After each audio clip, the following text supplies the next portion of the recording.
Hey there. Welcome back to The Evil Within. We are back in black and ready to experience the bold new taste of Union. It's very blue out here. And now that we've left the safe house, I'm suddenly feeling a lot less brave. But oh well. Okay. Let's see if I can find this signal he mentioned. Tune that communicator. There's too many of them. We're screwed. There's too many of them. Suck it up, James. We've been through worse than this. And we're better off. That must be the signal O'Neill mentioned.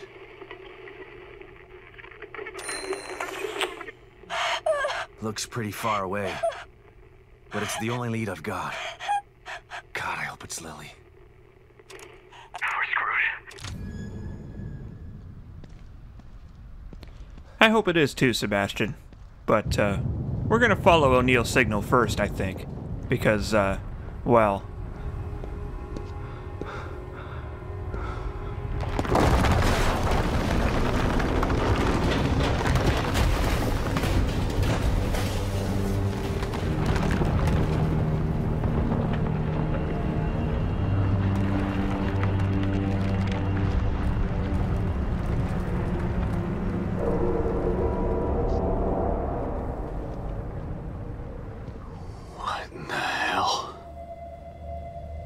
If it keeps breaking apart like this, there won't be any Union to search. I gotta try to find that signal. Yes, you do, Sebastian. But, I'm not gonna let you do it unarmed. So we're gonna explore around a little bit first. Get geared up before we try and track down Lily. After all, there is a wide open world out here. Or at least a wide open hub. Full of goodies, supplies, side quests, and our good friends the statues. Locker keys included.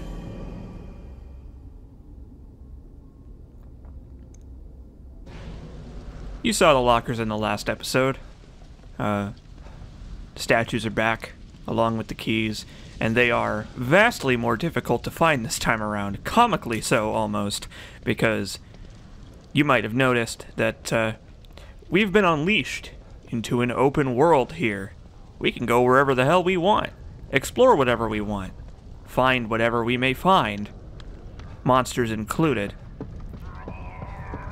And they tuck those statues into some really dick places. I don't remember how many there are this time around, but there are quite a few, and some of them I don't know how you would ever find without a guide. But then again, I felt that way about the first game too. Oh my. Well, we've been unleashed on Union, and now it's time to shake things up a little bit with freeform combat, baby. The Evil Within 1 had an emphasis on hand-designed encounters, where on every playthrough, the number of enemies is the same, their positions, where they come from, where they spawn in ambushes and stuff is always the same. Well, that's not so in The Evil Within 2.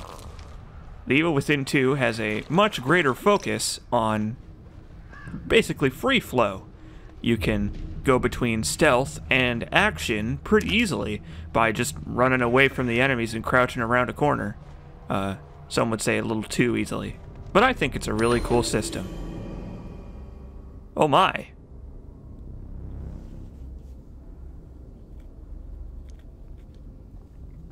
Barrel's toast, but the rest of it looks okay. Need to find some parts to fix it. And just like that, we've unlocked another side quest, which is to find the parts to fix the sniper rifle. They're around here somewhere. Perhaps this gentleman has some information. Excuse me, sir. Just need to rifle through your pockets here.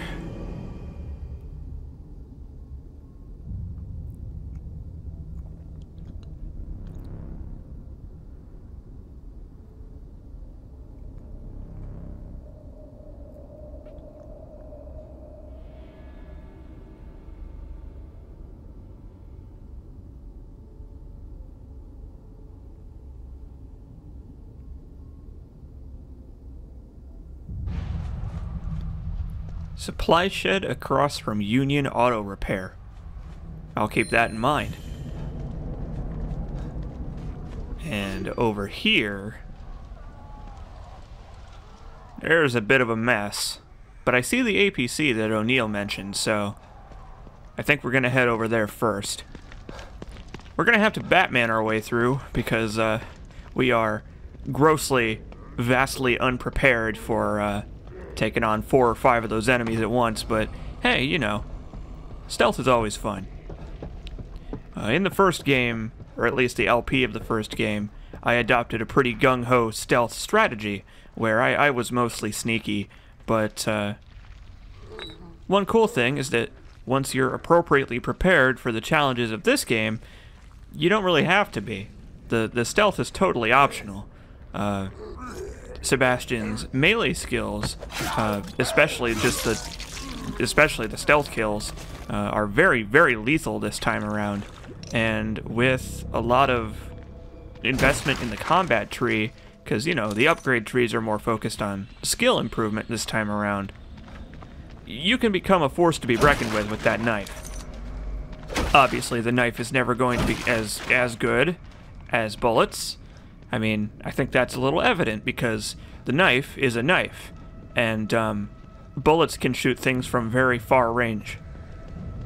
I mean, that's kind of obvious. I probably didn't need to say that, but what I mean to say is, if you have bullets, good. If you don't have bullets, it's actually not the end of the world in this game. Which is especially important on the higher difficulties because they're a little bit rarer. That's how the difficulty of this game is tuned, really. On higher difficulties, crafting supplies are more common, and just straight drops of supplies like bullets and health restoratives and all that stuff are a little bit rarer.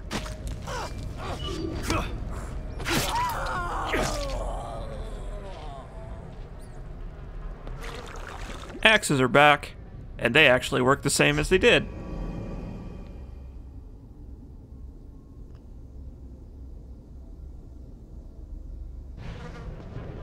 Once again, though, just like in The Evil Within 1, if we pull out a gun or something, you can see that they just go away.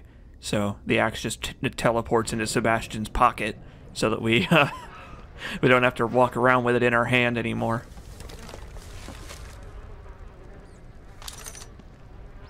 He puts a lot of things in his pockets that just kind of disappear afterwards. It's a little bit strange, but I kind of like that they just didn't give a shit. They were just like, yeah, fine. He just puts the crafting supplies in his back pocket of his pants and they just disappear. It's a video game. It's a virtual world. It's fine. Oh, boy. So we need to handle this kind of carefully, because despite the thing that I just said about being able to go a little bit more Rambo on these enemies, we're not quite there yet. We need something a little bit better than this dinky old pistol. And who knows, maybe this APC will have what we're looking for.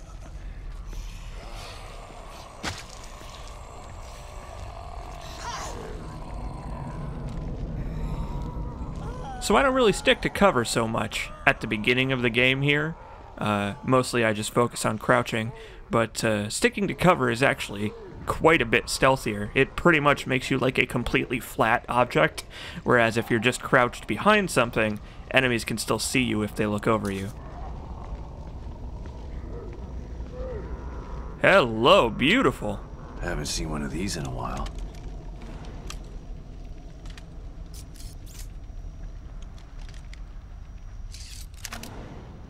Speaking of Rambo, the Agony crossbow is back in black as well.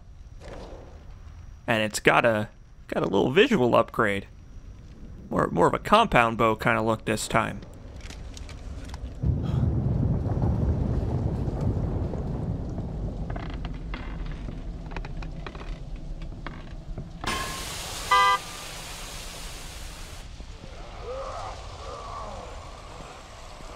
I really enjoy that the very first bolts they give you for the new and improved Warden crossbow are shock bolts, as a way of demonstrating to you that now we can shock puddles. And the enemies will fall over, and they'll wiggle around for a while.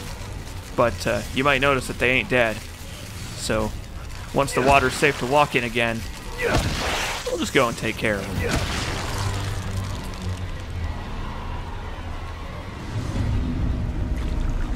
So yeah, shock bolts are a lot better than they were in The Evil Within 1.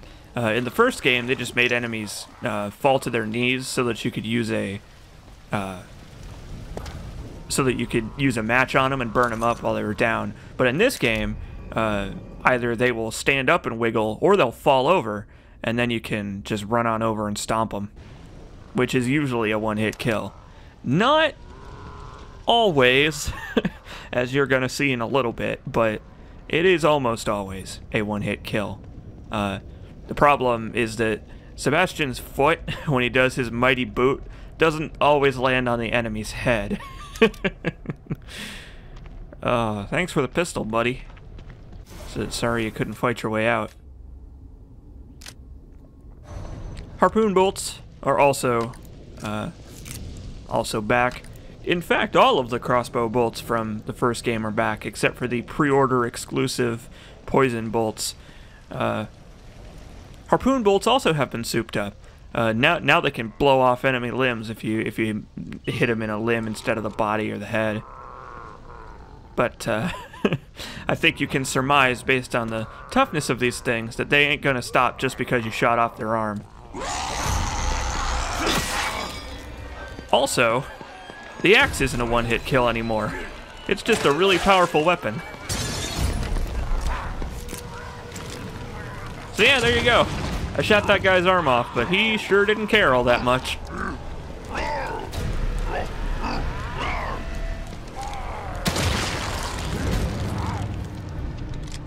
And yeah, as you can see, I've blown the stealth here, but it ain't over till it's over.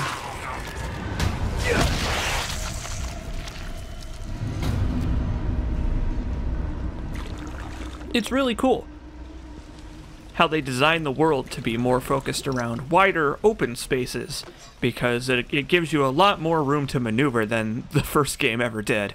That was kind of a problem with The Evil Within 1, that enemies just kind of like ran at you, and you didn't really have any way to get away from them because Sebastian couldn't sprint for very long, and the areas were always very tight and enclosed. And this game still has some enclosed areas, once again, as we will soon see, but I really like how they took advantage of the open-ish world to give you a lot of places to hide, a lot of ways to sneak around, and a lot of ways to tactically reposition yourself to get a better handle on the Gribbly epidemic that's broken out around here. Just gonna break all these boxes. We need to collect some supplies to prepare for the journey to come if there are going to be more fights like that. And here we have our destination. Too many of them. Suck it up, James. No communication from Mobius. We're cut off. I'm calling an Alpha 1 emergency. You know the protocol. Alpha 1? Are you serious? What about the tech team? Fuck them. Let them fend for themselves. This ain't the Marines anymore. No man left behind don't mean shit in here. You got a problem with that? You kidding me? I've been waiting to be let off the chain. I'm tired of protecting techs and running like a bitch. Good. Let's secure the weapon stashes. Load up and clean house.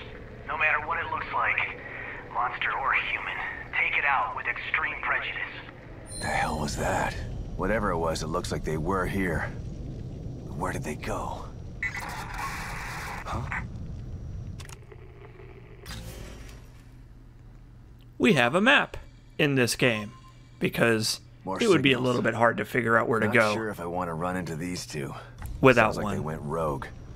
Then again, weapons are useful.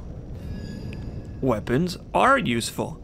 So, I think we're gonna investigate those little rogue signals.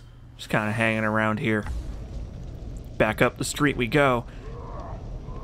So this is how side quests work in The Evil Within. You pick up a resonance point, head to said resonance point, and find some little blips on the radar, and those will direct you to your destination, where you'll find goodies, surprises, and potentially more locker keys. You never really know what a side quest is going to lead you to until you get there. It's worth it to pull out the communicator whenever you can, because it marks some stuff that you may very well overlook. Especially stuff like pouches, which upgrade our ammo capacity. And new components, which we can use to craft items. Most of these are for the Warden crossbow. Whoops.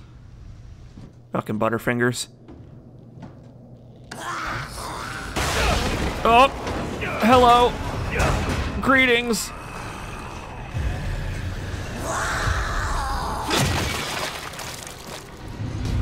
Woo! When enemies scream like that, it will attract any that are hanging out nearby. So you want to be a little bit careful when you are isolating enemies to take them out on their own, because they may very well not be alone, and you're not going to know until it's too late, unless you're careful. Here's one of those pouches I was talking about.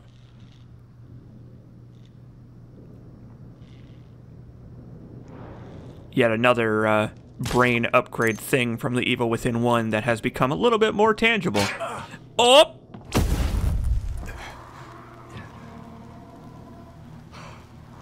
Uh-oh.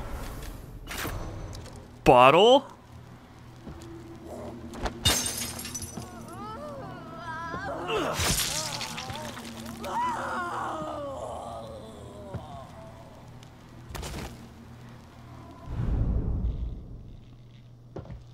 Throwing bottles still works to stun the enemies, and you can run up and do a special kill.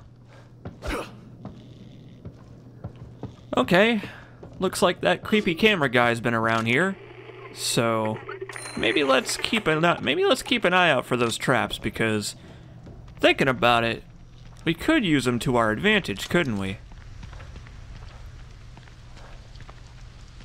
By the way, keep an eye on Sebastian's posture, because when he runs like that, it means that there may very well be an enemy nearby. So it's a nice little visual indicator, actually, if you can't see or hear anything that may or may not be coming to kick your ass.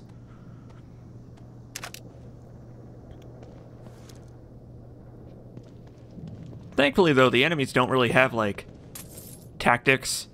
They just kind of wander around until they find you. And when they do find you, well, they don't take you so lightly. I hope you're enjoying the flavor text for all of these descriptions. I'm sorry I'm not stopping to read them for very long, but you might have noticed that we've been picking up a ton of items because they're just everywhere in the world, and they give you the descriptions the first time. And since we're going to be picking up a lot of items, I'm just going to let you pause and decide when you do or don't want to read the flavor text. Alright. Sucks to be that guy. Maybe let's not head over there until we're a little bit better prepared. Because boy, these things sure are everywhere.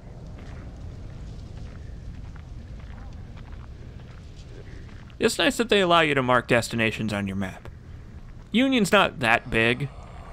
It's separated into a couple of hubs, so it's not one giant world concurrently.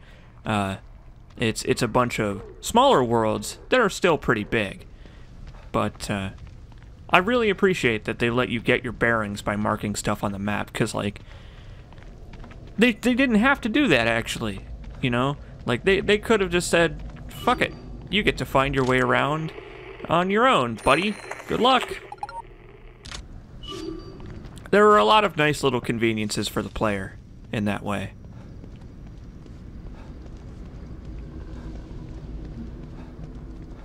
And I know that's a silly thing to applaud them for because, oh my. I know that's a silly thing to applaud them for because one might assume like that's just kind of a thing that you would naturally think to include in a game is marking waypoints on your map and all that stuff. But it's the little things that add up, right, into the open world feeling like a natural and smooth extension of the first game, which I think it really, really does.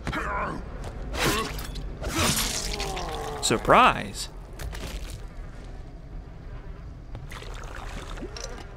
Just lean your face down into that pile of bodies there. Those things are piling corpses up here. But why? Maybe they're just cleaning up the place, you know? It's getting place is getting kind of messy, what with the dead bodies, crumbling streets, and all that. You know, you gotta keep the place nice and tidy. This way you know where all of your corpses are at all times. You know, it's a little bit more neat that way.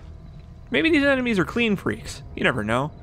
Maybe their worm brains are full of, like, OCD tendencies, you know? Maybe they just have a desire to pile up bodies because they just feel like it.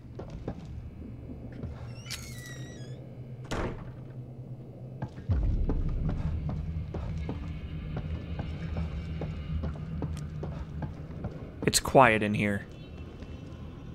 A little bit too quiet for my taste.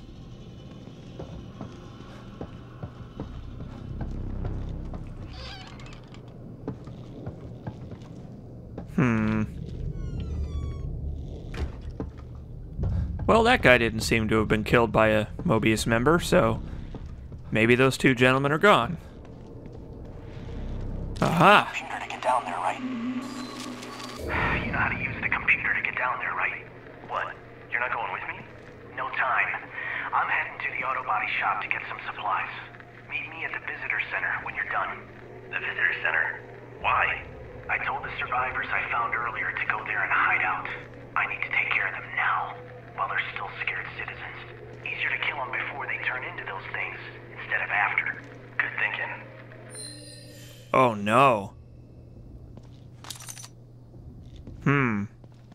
Okay, well now that we've had a little bit of elaboration on their plan, I'm sort of hoping these guys got their comeuppance because, boy, the chain of command at Mobius sure did fall apart fast. I guess without a leader, they could pretty much do whatever they wanted. That's definitely not boding well for the rest of the team. That's for sure.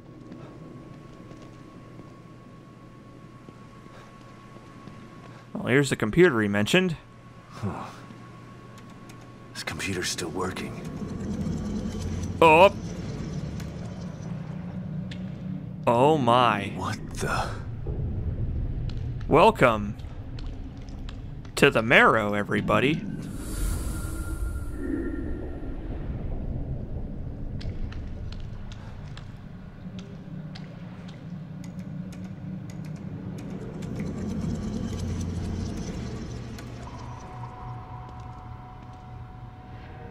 What a cool visual effect. So that's what it's like being bits and bytes of data in a computer, huh? Man, I suddenly have this feeling of self-awareness that I didn't have 30 seconds ago.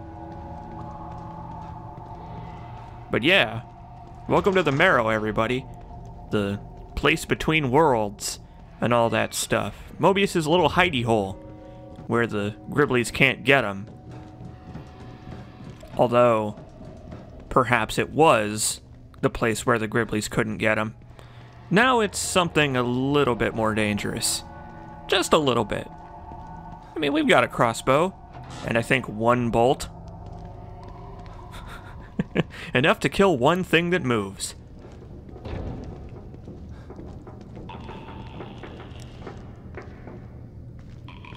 Speaking of which...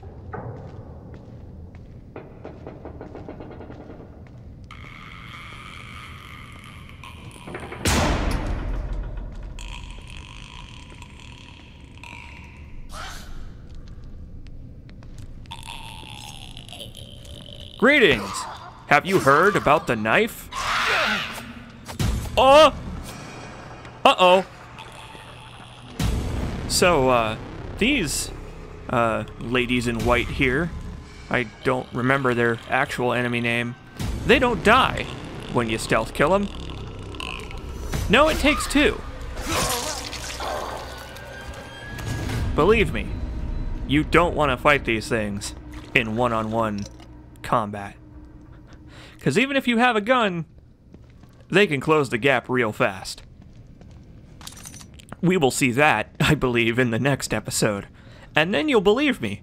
You probably don't believe me. You saw how slow she was walking. But oh, you will. You'll see. In the meantime, we have more boxes to smash.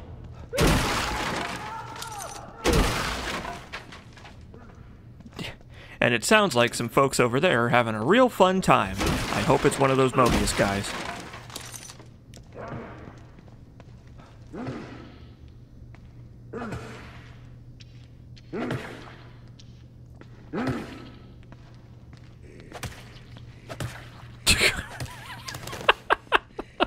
Just going apeshit. Kick that guy's ass. Oh, I almost didn't want to kill him. Well, looks like that guy didn't make it to the armory. Which is good, because that means that all the supplies are still going to be in there for us to take instead.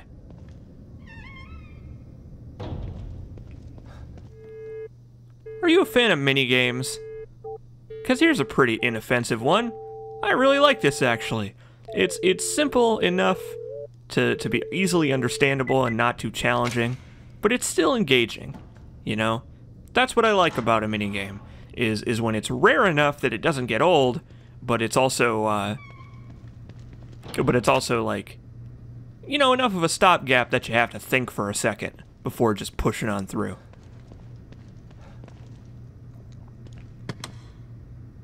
And here we are, at the armory. Some nice supplies to take. Some shotgun shells. And I think I have an idea of what's gonna be in this case. My. Looking a little bit more portable this time around. Nice. I'll take it. We now have a cool shotgun. And with that, I'll see you next time when we escape from the Marrow and put this thing to use.